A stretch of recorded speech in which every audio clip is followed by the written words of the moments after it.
walaupun pemerintah sudah memerintahkan social distancing atau membatasi pergerakan manusia, namun acara keagamaan digelar di Kota Ruteng, Nusa Tenggara Timur. Acara ini merupakan penahbisan Uskup baru Ruteng, Monsinyur Siprianus Hormat yang akan digelar hari ini atau yang sudah berlangsung pada pukul 9 waktu Indonesia Barat pagi tadi. Dikutip dari cnnindonesia.com, ratusan warga Ruteng akan menghadiri misa penahbisan Uskup baru Ruteng Monsinyur Siprianus Hormat di Keuskupan Ruteng. Diperkirakan ada 1.800 jemaat yang hadir dan masuk di dalam gereja, serta 5.000 warga hadir di lapangan gereja. Rencananya acara ini sejumlah uskup di Indonesia juga akan hadir. Penyelenggara mengaku membatasi kontak jabat tangan antar jemaat. Acara ini mengundang perdebatan karena pemerintah telah menetapkan social distancing atau membatasi interaksi sosial antar warga. Bahkan sejumlah acara yang melibatkan masyarakat telah ditiadakan. Interaksi sosial dikhawatirkan dapat mempercepat penyebaran virus corona antar manusia.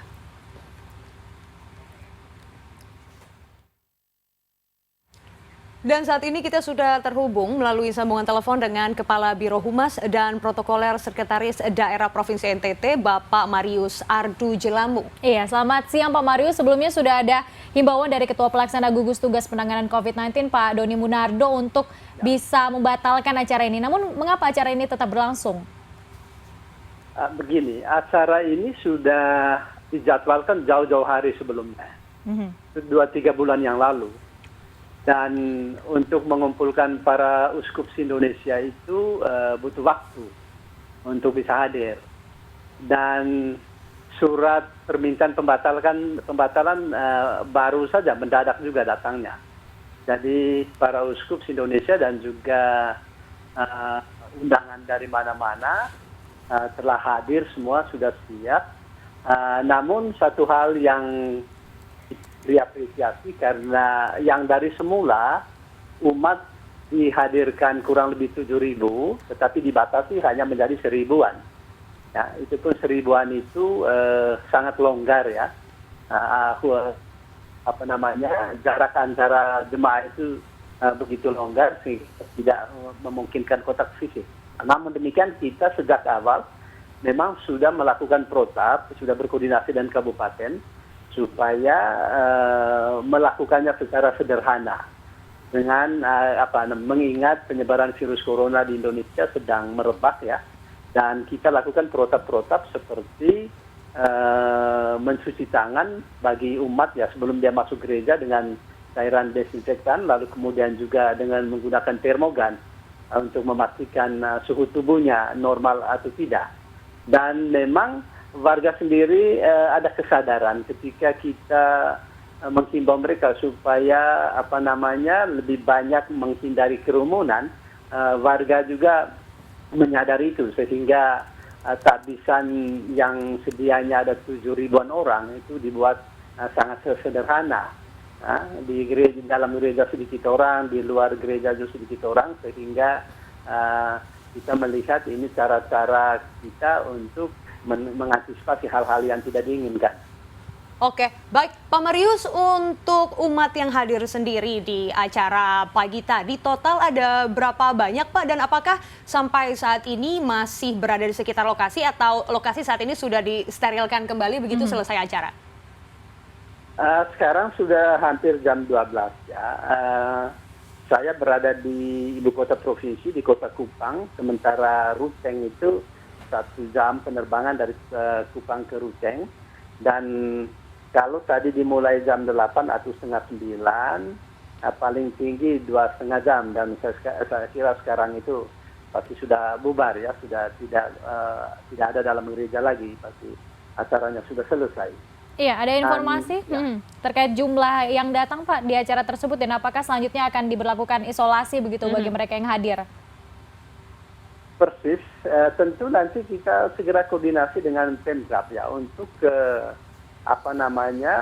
memastikan bahwa yang hadir itu tidak ada yang suspected virus corona ini, sehingga kita harapkan dari kehadiran crowded people tadi itu bisa meminimalisir dengan kurangnya orang, meminimalisasi penyebaran virus ini kalau misalnya ada di antara 1.000-an orang itu yang terkena virus ini.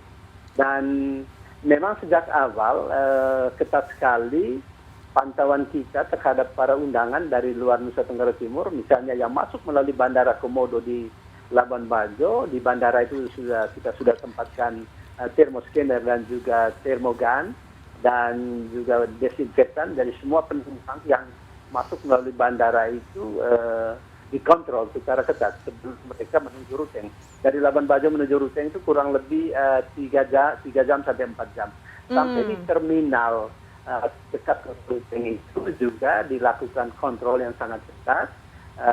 Mereka wajib diperiksa di terminal itu, di terminal bus dengan termogan juga dan desinfektan, lalu kemudian dengan scanner untuk memastikan bahwa mereka suhu tubuhnya itu tidak terduga, tersangka begitulah ya dalam tanda petik.